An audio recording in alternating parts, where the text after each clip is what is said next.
child of God and friend of Jesus in recovery from codependency and workaholism. My name is Sara. Before I actually share my testimony, let's talk for a minute about what a testimony is. I found the word testimony intimidating and was scared to even think of sharing my testimony with anyone. Hoping it might calm my nerves, I looked up the word testimony in the dictionary. The dictionary says a testimony is a statement or declaration of a witness under oath or affirmation, usually in court. Uh-oh, the definition made me even more nervous about writing and sharing my testimony. And yet, here I am in front of you, telling you I'm going to share my testimony with you. So how did I get over the intimidation and fear? There were two things that helped. First, I realized I didn't have to share my testimony just because I wrote it. And second, I decided to try writing something, anything. When I started to write, I discovered that writing my testimony is just a fancy way of saying I'm telling my story. And I don't even have to tell my whole life story. Any part of my story that I tell is my testimony. Plus, I can tell my story in different ways, and it's still my story, so my testimony. Finally, I learned that writing my testimony actually helps me get further in my recovery. Before I actually share my story, let's pray. Lord, thank you for the blessing that giving my testimony has been to me. I pray that it blesses others and encourages them to write or share their testimony as well. In your name, amen. My childhood was almost perfect. I grew up in Ventura, California, in a strong Christian family with two parents that are still happily married to each other, and two sisters I wouldn't trade for anything. As a child, I believed the only thing that was not perfect about my childhood was me. I was born with severe birth defects, and the doctors told my parents I had a 10% chance to survive. The impact of those birth defects influences every aspect of my life. Some of those effects are physical, but far more of them are emotional and spiritual. It was only after I'd been part of Celebrate Recovery for a while that I began to see that God was using those issues for good for me. I don't know about you, but when I first came to recovery, I felt like my life was in thousands of puzzle pieces that could never be put together. I felt like the pieces were completely random and probably from dozens or maybe even hundreds of different puzzles. So trying to put them together would be a complete waste of time. I thought the best I might be able to do was keep all of the pieces in a big trash bag. But some of the pieces wouldn't even stay in this trash bag, and that's what brought me to Celebrate Recovery. I thought I'd come in, find out how to make those puzzle pieces stay in the trash bag, and then move on to other things.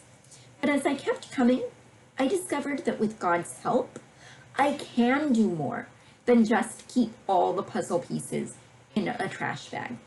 I found out that God has a plan to turn those pieces into His masterpiece, if I let Him. As I kept coming back, I realized that God knows where each puzzle piece in the bag called my life fits. All I have to do is keep working the program and let Him put the different puzzles together according to His plan. After coming for a while to Celebrate Recovery, I realized that God wanted me to dump all the puzzle pieces of my life on the floor by joining a step study. Answering the questions in the first step study book was like turning all the puzzle pieces face up. As I turned the faces up, I discovered that I was right. There wasn't just one puzzle in that trash bag. There were several puzzles in the bag, and that didn't mean they couldn't be put together. I just needed God's help and a plan to work on them. Celebrate Recovery, and particularly step studies, was the plan God gave me to help me work on the puzzles, and it can work for you too. Going through the first book in the step study helped me realize that there are lots of puzzles because each puzzle is like a page in the full story of my life. Understanding this helped me to start to sort the puzzle pieces into different pieces of my life story. I still didn't know what it would look like, but I could at least see that these pieces were black, white, and gray, while these other pieces were red and blue. So they were probably parts of different puzzles. As I worked on my first inventory, book 2 in a step study, I started to put the puzzle pieces into separate boxes. The first box was for all the pieces I'd hidden at the bottom of the bag, so I wouldn't have to deal with them or even look at them. I still didn't really want to deal with them, so I put them in a box labeled extra pieces. Then I made a box for my health, a box for my medical treatments, one for my family, one for moving across the country, and a box for every other major event or area of my life. I wasn't sure if each box held one puzzle or more than one, but at least I started sorting them. As I worked through the third and fourth books in the step study, I moved from sorting puzzle pieces into several puzzles to selecting one puzzle to work on. I decided to start with how doctors and nurses treated me as a child as they worked to keep me alive. The puzzle pieces all seemed to be really dark, black, gray, and brown. I wanted to get the puzzle out of the way so I could work on brighter things later. I began sorting the pieces of that puzzle by shape to find the edge pieces. I also grouped all the pieces together in color groups. After finishing the step study and my inventory, I thought I had all the pieces of one puzzle ready to be put together. Being ready to put the puzzle together was a lot of work, so I decided I didn't really need to put it together. Having it sorted was good enough for me. Well, for a while. My mind started to work on putting the puzzle together without my permission. It was like I was trying to hold the pieces together in my hands as I worked to add more. I managed to get 3, maybe even 4 pieces together, but then I dropped one as I tried to figure out how another piece fit. I wasn't consciously trying to put the puzzle together. It was just that my mind was racing around, trying to put it together faster than it fell back apart. It started affecting both my work and my sleep. Then a testimony writing workshop was offered. The leader of my open share group said writing the testimony is part of the program and important to recovery. The leaders of the workshop promised we wouldn't have to give our testimony if we weren't ready, but we should write it anyway. So I went to the workshop and started writing down facts, my name, birthday, how many sisters I have, etc. As I started writing, I felt like someone had given me a cookie sheet to put the puzzle together on. At the workshop, I wrote a sentence about how I wished the nurses would listen to me when I told them it was hard to start IVs. Writing that was like putting those pieces on a cookie sheet. A few days later, I saw how a couple of other pieces fit together and wrote a paragraph about how the doctor that said something wouldn't hurt did. The next week, someone offered me a cream soda, and I ended up writing a full page about barium x-rays because they gave me cream soda after barium exams to settle my stomach. Every time I realized I was having trouble sleeping or focusing, I'd write down what I was thinking about. It always seemed to relate to that puzzle.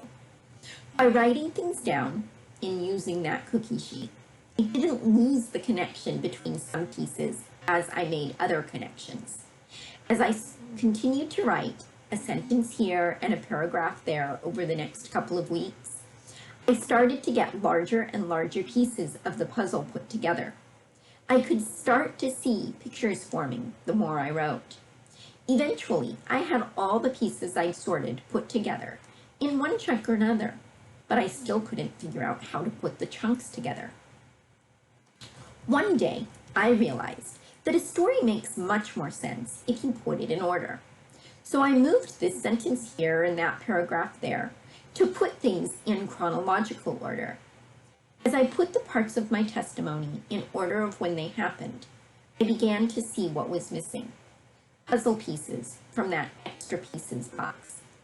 That box included emotions I had hidden or hidden from, even as I worked through my step study and inventory. It also included pieces that were just my general beliefs about how the world works. For example, I believe that day follows night, rather than that night follows day. In writing my testimony, it was revealed that my emotions and how I believe the world works are things that tie the different parts of my life puzzles together, and I finally felt safe enough to look at them. They filled in most of the blanks and made what seemed like random fragments into a picture. Instead of just seeing that I had some challenging experiences with medical personnel, writing my story and putting it in order helped me see that being treated as a patient, number D544,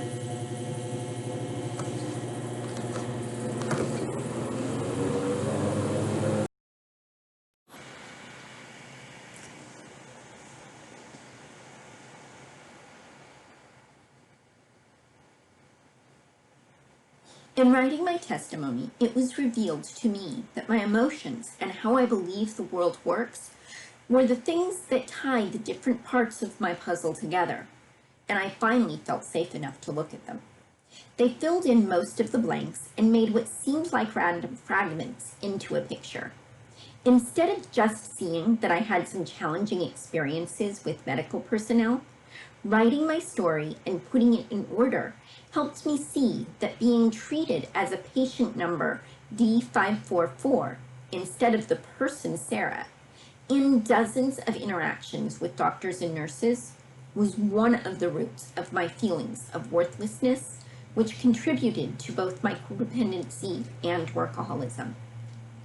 Every detail, my understanding of how the world works, and almost every emotion I needed to process about the event was available. I just had to know how to look for it. It was hard looking at the emotions, so I didn't put all the big chunks together in one sitting, but over several weeks. To maintain my recovery and not get dragged down by the emotions, I made sure to keep coming to CR as I worked on finding the pieces that connected different sections of the puzzle. As I got close to finishing the puzzle, I got closure on my feelings about the doctors and nurses. I don't think I would have gotten that closure any other way. I believe that you too can get closure on your struggles if you keep coming back, write your testimony, and work on your recovery. Amazingly, as I got closure on the negatives, I found new pieces of the puzzle being created.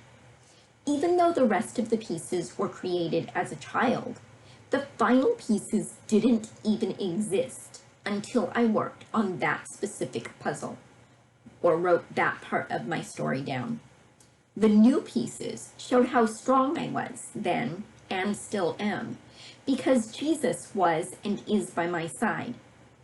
Every time an IV needed to be started, my mom and I would pray together before they started looking, and we'd sing, "God is so good," as they started poking and prodding. Everyone I encountered, nurses, doctors, and even other patients, saw that I was doing this with God's love and power. In addition, I could see that God keeps his promises from Isaiah 41:10. "So do not fear, for I am with you. Do not be dismayed, for I am your God. I will strengthen you and help you. I will uphold you with my righteous right hand. And 1 Corinthians 10:13, which says, "But God is faithful. He will not allow you to be tested beyond your ability. But when he tests you, he will also bring about the outcome that you are able to bear it." As I recognized how these verses were being fulfilled, I discovered that the picture wasn't actually dark. It had dark edges, but the final pieces were the focal point of the picture, and they showed me being healed, physically and spiritually. And that made the picture in the puzzle bright with God's love and a hope for the future he has planned for me.